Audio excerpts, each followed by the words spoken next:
Welcome to People Unplugged, the podcast from the creative team at People Unboxed. I'm Westy, Digital Director at People Unboxed. This is the People Unplugged podcast. Hi, good afternoon, everybody. Welcome to another show. This month, I'm chatting with Kimberley Harris, Learning and Development Coordinator at Red Construction Group. Sounding very formal, Kim. How are you doing? You all right? I'm good, thank you. How are you, Westy? I'm very good, yeah. Great to finally align diaries and have a bit of a chat.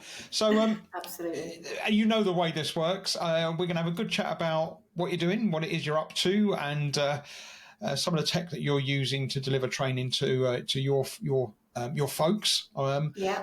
But before we do that, I know most people tend to want to know who you are and what you do and all that and that sort of stuff. So I'm intrigued how an economics degree leads to someone trying to keep a large group of builders trained and compliant. So take us a little bit through some of your history and how you got to where you are today. Oh, I love a challenge, Westy. That's how it's got me here. Started off, as you say, economics degree. Moved around a lot, to be honest with you. Started off in a transport company in the accounts department. Moved into a cosmetics company, into their accounts and their marketing department. Moved into a medical equipment company in their sales department. And then had my son and got a job in a self-lay company, construction. Worked there for 9 years. Learned a lot in that time. And then COVID hit. I was furloughed for about 6 months. Did the whole homeschooling thing, knew I did not want to be a teacher. And then kind of came back into the role, mainly to do with health and safety and training back in the construction company. Yep. And kind of found my passion for training. I've always been the person that kind of helps everybody and Kim knows everything and all that kind of stuff. But for me, training kind of hit differently at that point. It was just like, I love seeing people develop. I love seeing people fly. I love seeing people reach their potential or be reaching for their potential and given the chance to reach for their potential. So, yeah, that's when the kind of kicked in, kind of very late in life, I guess, mid-40s, who cares? But yeah, so I was like, right, I need to do something different. I need to change it up. And this job came up at Red Construction.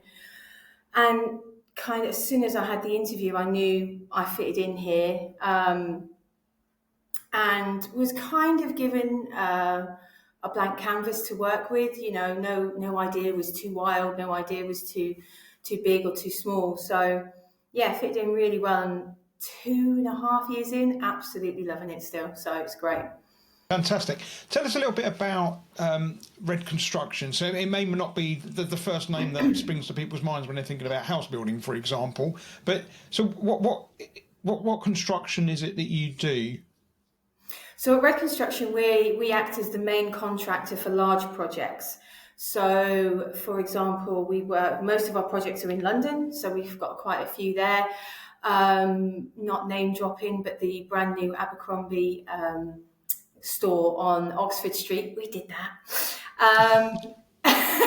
So that's the kind of thing we do. We've done hotels, we do limited residential, commercial buildings. So that building, for example, is the bottom half is retail, and then it's got commercial on the next 4 or 5 floors, and then you've got the lovely roof garden, because everybody wants a roof garden in London now, at the top. So that's the kind of thing that we do. We're in London and we work in Bristol as well, in the surrounding area there.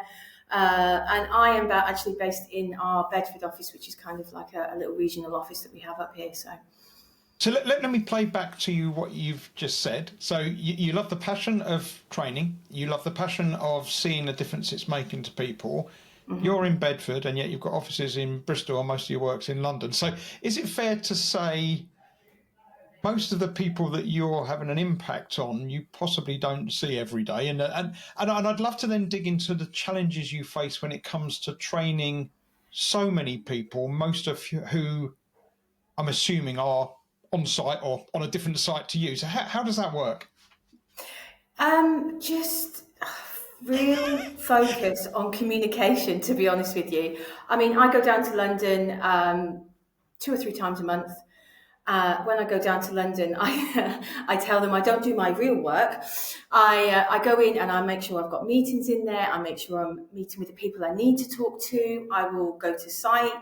I will talk to them, and that was a good example of kind of when we did introduce BentoBot. I made sure I went around as many sites as possible and interacted with the people and kind of got their feedback and helped me to understand how they were using it, why they were using it, when they were using it, so I can kind of tailor it a bit better. But it's literally just communication, picking up the phone, making sure you're following up on emails, talking to people. That's, for me, that's how I get it, my work done, is basically good communication.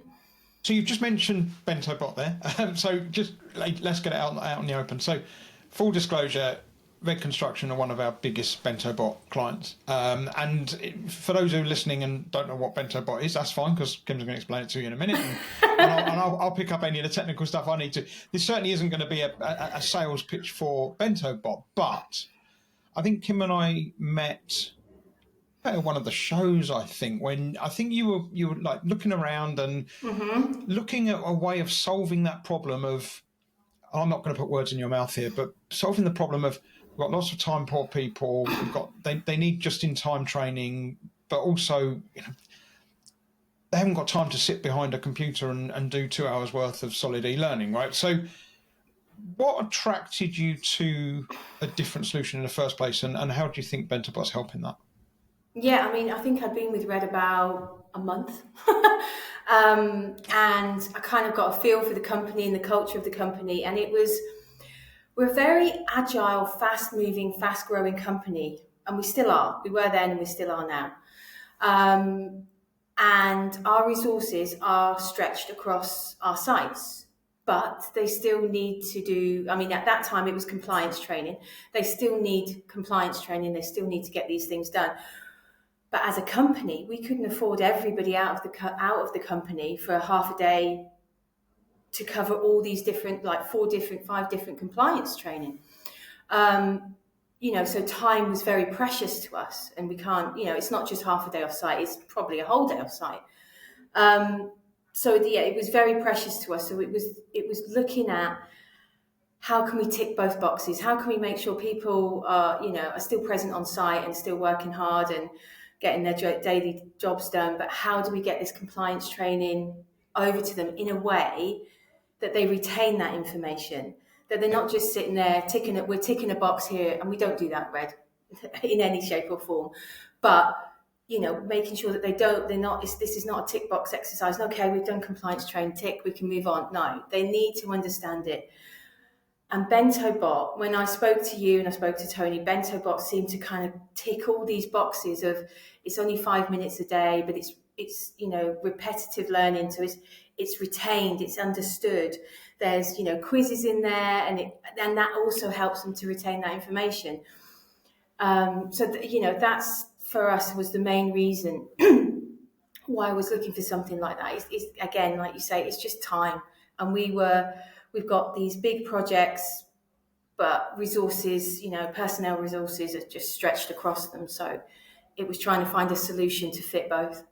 Yeah, great. Yeah. So, and again, so a couple of things you talked about there. So firstly, the just-in-time bit. So I think the quote is, people have 1% of their workday that is free, and by free I mean So where are you fitting in training into that? And without overdoing the maths, it works out about 4.5 minutes a day. So the way Bento works is that obviously it serves up content in 3 to 5 minutes a day. It rarely goes above 5 minutes a day because we know people have time to do that. And then so that's the first bit. So tick the first of your boxes. The second one was, people don't like doing learning, certainly the compliance stuff. Now, I know we've used Bento for far more than that, it was interesting. We'll come to that in a minute, and I'm loving all your onboarding stuff as an example. So we needed to sort of change the sort of mindset around there. So some days they get video, and another day they'll get a bit of reading, and maybe they'll get something to listen to, or they'll get an activity to do, or whatever it may be. But the important bit that you're talking about is that whole spaced repetition bit, isn't it? Where there's no point in everyone doing the same learning. We need to do some learning, and then we need to check what they've understood, because traditionally, I think it's fair to say, we'll just keep cramming more and more information into people, or trying to, all of which they're just going to forget. So I'd love to get an understanding of what you're the end user, if you like. Hey, you've bought into it and I've bought into it. Of course, we've bought into it. What about the end users? What sort of feedback are you getting from those? Do they actually see that they're sitting down and doing hours worth of dull compliance learning, or is that not the case anymore? No, not at all. So the feedback I've got from them, and again, some of these are, apprentices all the way up to people who have got 30, 40 years experience in the industry. They're coming back to me and say, this is a unique way of learning. There's nothing like this has been introduced to certainly construction. Like you say, spaced repetition, actually they're retaining that information. And also, because of the way that the BentoBot is set up, it works with the learner. So if you're not answering a question correctly, it remembers that, and then it kind of will bring that up again further down. So it is actually tailored learning to that person. And also, we've been able to make it relevant. So we've taken these compliance training, things like modern slavery, and we've made it specific to construction. Obviously, construction's, one of the biggest biggest worst, risk of, shall we say, yes, is that a fair way to industries for modern slavery. So to be able to make that, relevant to our industry is just so much easier, and people will buy into it because they can see what's in it for them. Yeah. So they can see that this is relevant to their industry. This is actually relevant to what I do day to day. Oh, right, okay. And they'll engage with it and they will learn. And that's the other good thing is that we can go in, and you guys have very skillfully put together these kind of compliance training, but then I can go in and I can tweak it to make sure that, for example, the role play is more specific to construction, or the videos are more specific to construction related issues. So it just makes it more relevant to us, which is perfect. Yeah, no, that's great. It's great to hear that. So yeah, obviously we have a number of ready to go off the shelf courses that are there, and to your point, you can also take those as a starting point and tweak them, and it's a great example where people tend to buy into something if there's context around it and they can see that it's relevant. It's like, I don't know, the modern slavery one as an example. If we're giving your guys a scenario that's nothing to do with construction at all, it feels like it's clunky and it feels like we're sheep dipping everyone through the same thing. So you being able to adjust that's nice. You're doing yourself a massive disservice here, though, because you've also written your own content. So, and Kim, I'm not trying to put words in your mouth here, but you don't strike me as someone who sits and does hours worth of coding every day. So how's that working out for you? No, coding is not my thing, most definitely. No, and like you said, the course is in there. So, I mean, we've been using BentoBot since, I think we launched it over a year ago now. So I can see how, and obviously I've had to do the compliance training myself. So not only do I have to review the course, then I have to do it again. And they're like, oh, what did you get in the test? I'm like, yeah, 100%, definitely. But yeah, so I understand it from creating it point of view, and from having to do the training as well point of view. So that stood me in good stead when, like you say, we had to create our own courses, our own content. And one of the big ones that we're doing at the moment is the onboarding course. And so that really helped, from having both perspectives, saying that I know what I want to get across. And because I've done that course before, I know how I can get it across. It needs to be small. It needs to be the knowledge cards need to be kind of, relevant to each other, and then we can move on to the next day. And then it's obviously going back. I'm happy with that course, and then I've gone back and I've created those questions banks behind that to test their knowledge. Whatever it is, how many ever days it is into the course. So yeah, cool. So you've got that. You've written your own courses. Onboarding. You've mentioned it there. I think we've just said, well, it's good for compliance, but you're saying it's good for onboarding as well. And actually, it's really, what else can we use it for then? Because I'll be honest, when we designed BentoBot, it was with compliance in mind. And then I remember we worked with one of our clients and they said, yeah, well, we've just had a conference, and at the annual conference, we've just covered our focus for, I think it would be 2023, whatever it was. And we've used Bento because we need people to remember that, and we need to drip feed a bit into them every day rather than just sending in all of the slides. And we're like, well, you're using it as a communication tool. And, oh, yeah, it's great for that. And you're just saying it's for compliance, and now it's for onboarding as well. And I know we have soft skills as well then. So is it flexible enough to support that, do you think?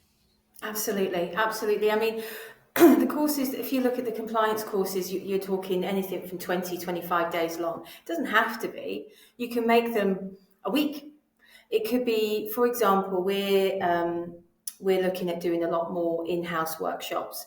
So looking at specific areas of the business from an operational, commercial point of view, design point of view, building services point of view, and bringing people in and having those conversations.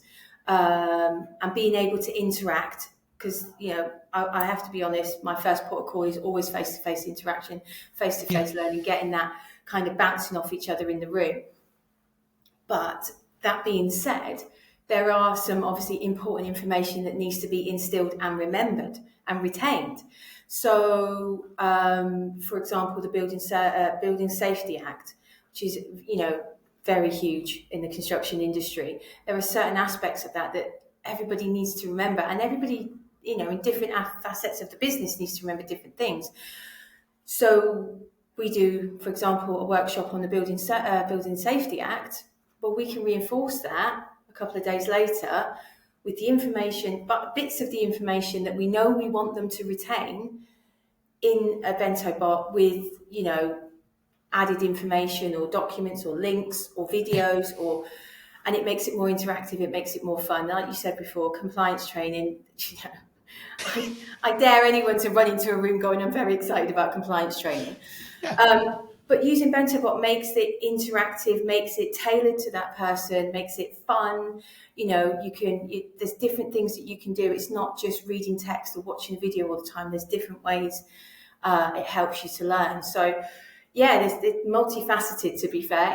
There's lots of different things it could do. So yeah, we always describe it as like an advent calendar, which sounds that's not really relevant by the time this comes out in probably March or April, but the concept's still there. So the idea is that, why does that work? Well, it works because you don't know what you're going to get. So you're getting something every day, but you don't know what it's going to look like yet. So tomorrow I'm going to, it's a video today. Oh, it's this. Or, I've got a workout quiz where I'm self-assessing, and then it's learning what I know. And it's all of those things sort of put together. And it's great to see how you've picked it up and run with it, and being able to code your own courses. And I say code, and I need to stop using that phrase, because to be honest with you, and I'm not belittling the work you've done, can trust me, if people can use PowerPoint, they're probably overqualified for writing a course in Bento. Right? and it's easy for me to say that because my background is exactly that, development. So it's pretty straightforward though, right? Oh, absolutely. You guys have designed it in such a way that, for example, if I was creating what you would call a traditional death by PowerPoint kind of training, it's exactly that. If you can create a slide, you can create a knowledge card in BentoBot. It is literally that easy. So you can import images and videos, you can add in links. It's just really easy to use. So, makes you feel cleverer than you are, to be honest. But yeah, it is. You guys have designed something that's user friendly for the developer, and also kind of user friendly for the employees using that, taking that course.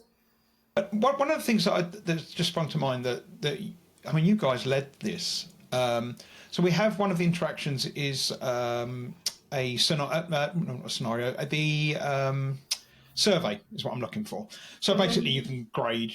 It can work in two ways, right? It's either yes, I do this a lot, or no, that I never do that, or sort of grade yourself on 1 to 10 on how we do this. And I know, which is really nice. It's really nice having that survey tool as one of the things that maybe for self-reflection. But you guys took that and said, actually, can we use this to? I think it was in DSC. Was it? It was health and safety, wasn't it? And it was like display equipment. And you said, Yeah, actually, yeah. that survey we can actually use. We can actually use something with that. And I know you had asked for the. Can we have the functionality to be able to make notes? And we were like, why would anyone ever want to do that? And then when you explained it, it made so much sense. Take me through that and how you're leading the development this end. Yeah, and like you said, look, our company is spread over not just London, but 8 or 9 sites in London, 5 or 6 sites in Bristol. We're up here in Bed. We're all spread everywhere. So these display screen equipment kind of assessments that you're supposed to do every time you move a desk could be quite often in our line of work. And it's very hard for our health and safety guys to be able to monitor that and make sure that they are doing these things all the time. So it was like, how can we do this DSE assessment? We tried it with a Microsoft form, came back with lots of information, and it was too much. It was too much. We couldn't kind of assess it all properly. But I think with BentoBot, like you say, we developed it so it can be done in one day. So it's like, probably on this occasion, it's probably a 10 or 15 minutes. So we're looking at putting in information about DSE, what it is, why we need to do it, a little video, and then we go into 15 to 20 questions, which are off the normal HSE display screen form. They fill them in, but then they have that functionality to go, is your mouse working properly? No. Okay, why? Yeah. And then you guys also, then I added another layer of that saying, well, actually, I need to extract that information out of there. So can you put it into an Excel for me? Yeah. So, and now our health and safety can just look at the ones that have got the notes and address them individually at the end of, say, the period that they need to fill it in for, and boom, they're done. It's not going back and forth all the time. It's just information that's there straight away for them. And I absolutely love that because, as I say, but you go into a project, something like with Bento and developing Bento, you go in with an idea of what you think it's for. So it's a way of making compliance training more accessible and making it stick. Then all of a sudden it's like, actually, no, it's soft skill stuff. And now we're saying, oh, actually, we could also use it for this and we can use it for that. And one of the other ones that we have in there as an interaction, is that sort of branching scenario, the sort of like choose your end books. That's that choose your end in, like we used to have in our Dungeons and Dragons book.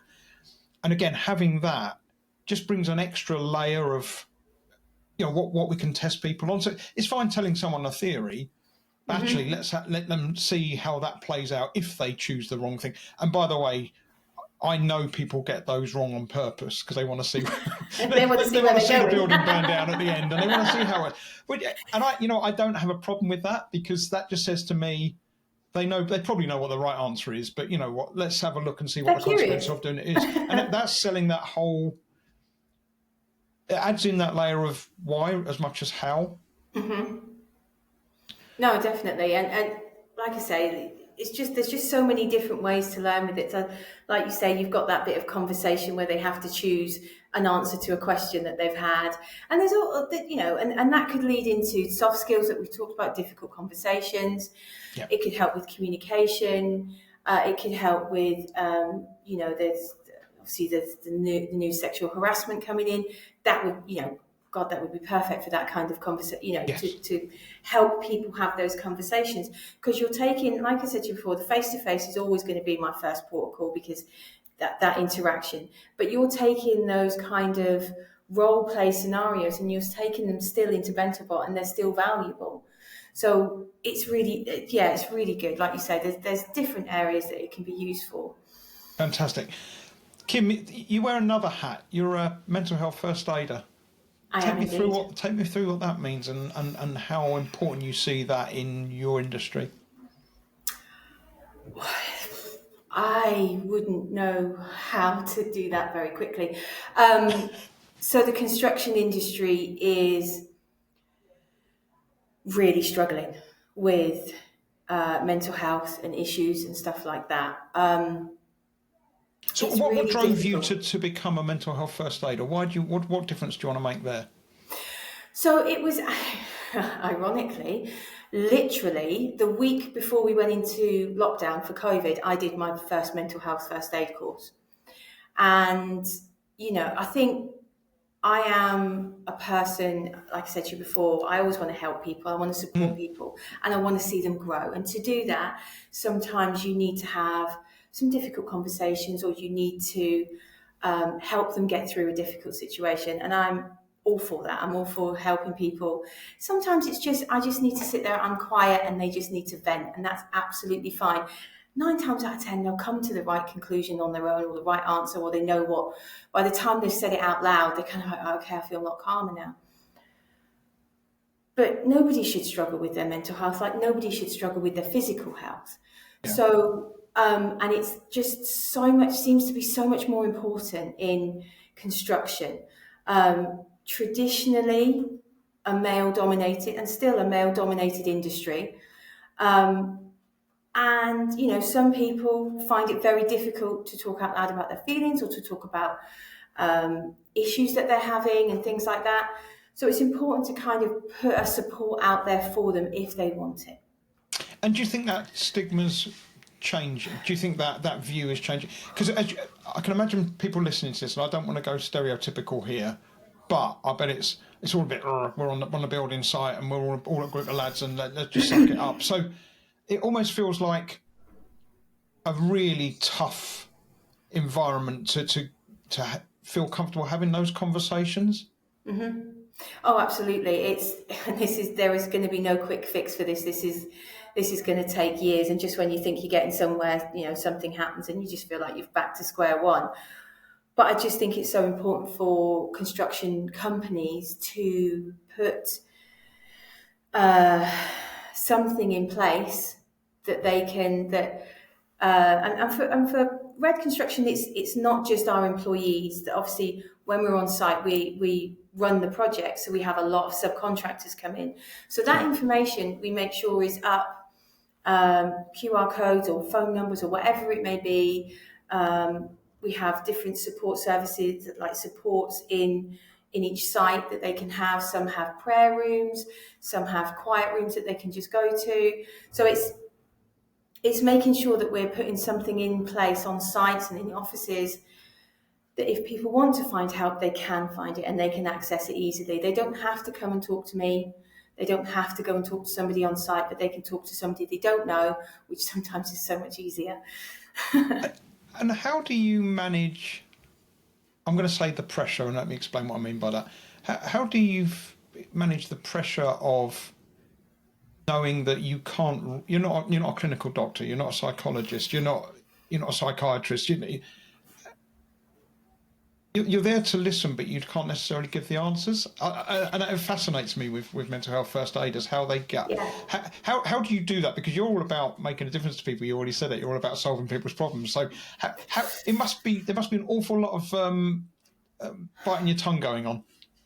Yeah, it's difficult. But I think, and it's the same as being a parent, if I'm honest, you can't. You have to go in with the mentality that you're not here to fix them. You're not here to fix the problem. You're here to help them navigate through that journey of the problem. So I think if you go into it with that mindset, it makes it a lot easier to not try to fix them, because that's what you're not there to do. And just like a parent, look, you know, my son goes through something, you know, you have to kind of let them go through it sometimes, or you have to let them fall out the tree to know that it hurts when you land. But you have to let that person just talk through them and then be able to signpost them to the people that can support them. But you have, I think, as a mental health first aider, sometimes you are that first port of call to go, okay, I'm listening, I understand. Like it's very difficult, but try to have no judgment and just be able to say, you know, I've listened to you. I feel that if you go and talk to these people, they'll be able to support you better. I am still here. If you want to come back to me, I'm still here. But I believe that these people are there to help you. Like you say, I'm not clinically trained. I haven't got certificates and big long letters after my name, but I don't want to see people suffer, and I don't want to, especially when there is actually so much help out there for them. Yeah. They just need to be signposted. And yeah, like you say, it's difficult because you feel like you want to fix everybody, you know, you want to make sure they're okay, you want to, you know, stop them hurting, but you're not there to fix it, and you're not you're just there to kind of be a sounding post for them and then signpost them on to where they can get proper help. Yeah, and what you're describing there sounds very much like almost the role of a coach, which is that, I can give you all the answers, but there's no point in me giving you the answers. It will stick. Ironically, talking about BentoBot earlier and making things stick, it will stick that much better if you find some of those answers yourself. So that's a really nice answer. Kim, let's learn a little bit more about you. You know what questions coming next. I'll ask at the end of every podcast. What's your weekend look like? What's a perfect weekend look like for you? You're not allowed to say you're working. I did a podcast earlier and someone went, I work 7 days a week. I was like, no, I know, but what about if you didn't? Oh God, no. I mean, my weekends are predominantly football related. I am married to a man who works for a football club. My son plays football 6 days a week. And for my sins, I am an MK Dons and Spurs supporter. So I feel pain at the moment. So Spurs, mainly my weekends are pain. Wow. But so my weekend is, my son Matthew will have a game on a Saturday morning and a Sunday morning. We're season ticket holders at MK Dons, so we will go there if there's a home game. Sometimes if we're away and we get the chance to travel up, we will. We've been to some interesting stadiums, let's put it that way. Very interesting ones, but it's all interesting. It's all different places, getting to see different things and stuff like that. So it's good fun. But mainly my weekends are taxi of mum kind of thing. But I enjoy reading. I enjoy listening to audiobooks, and for my sins, knitting. Knitting. Okay, cool. So is your derby still the big Wimbledon MK Dons thing? There's still that rivalry, I'm assuming. Very much so, yes. I was laughing when you said you've been to some horrendous grounds. Now, bear in mind, as you know, I'm a Ipswich Town season ticket holder, and that was MK Dons was our away day, but we absolutely loved it. We'd take 5,000-6,000 there and absolutely love it. And then the following week you'd be at, Morecambe, or you'd be at Cambridge. Absolute. Like a ploughed field and a couple of sheds, and then you go to Oxford where they haven't even got four ends, And I know that sounds. People think we're exaggerating, but there literally are three sides to a ground, and I've seen the ball go out behind the goal and think, it's just hit someone's car and the alarm's going off. Little do people know what we go through in these lower leagues. Absolutely. I mean, Grimsby was a good one as well. I mean, I'm sat in the stand and I'm looking out and I'm watching the pitch, and then you've got the other side, and then other side of that is the sea. I'm like, whoa, okay. It's just like watching the tankers go past. It's just like football's not going right. Let's just watch the sea. But there is some very, very strange and weird and wonderful stadiums you can go to. Certainly in League Two, anyway. But I'm just constantly busy weekends, which I prefer. I'm not very good at sitting still, to be honest with you. So yeah. Fantastic. Right, time's running out as usual. So final say on if people want to contact you, maybe it's to see why you're using Bento or what you're using Bento for. Just want to talk about maybe your mental health work, or just have a catch up with you about if other people from construction industries listen to this camp. So why are you doing this? What are you doing? How's it best to contact you? Well, I've got my account on LinkedIn is probably the best way, or you can catch me, drop me an email. Got no problem with that. But LinkedIn is probably the easiest way for people who are watching this. So brilliant. Okay, well we'll link that out in the show notes anyway. But for now, Kim, thanks again for giving up your time and telling people about Bento and how it's changing the industry. We'll play the outro and I'll catch you on the other side. Thank you. Cool. Thank you. Thanks for joining us today. Feeling curious to learn more about how we help people remember stuff? Well, why not sign up for a free trial of our AI-powered bite-sized learning app, BentoBot? You can do that easily at BentoBot.com. And you can catch up on interviews with all of our previous guests by subscribing to this pod via Apple Podcasts or any podcast platform. Till next time, take care.